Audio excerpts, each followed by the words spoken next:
Dear students, now look at paragraph number 5.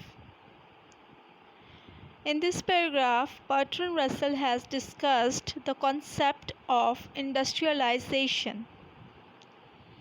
To Bertrand Russell, industrialization is the only condition for the survival of any nation in this modern world of science and machinery.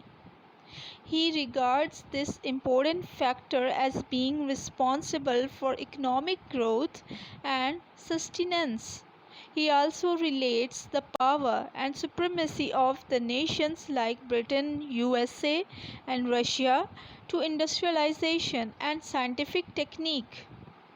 In his view, any set of people who oppose the most important thing will certainly fail to exist, because the need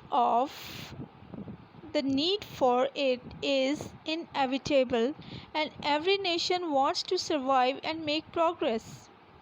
In result of the industrial revolution that began in the 18th century, England became the most powerful and self-dependent country in industrialization and machine production.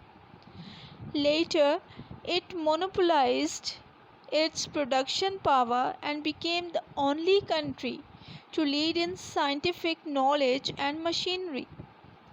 With this power in hand, England became a strong country, both industrially and economically.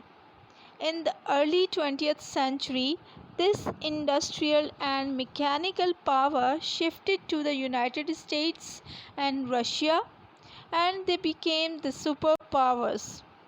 Machine production and scientific technique became the source of power for these two countries.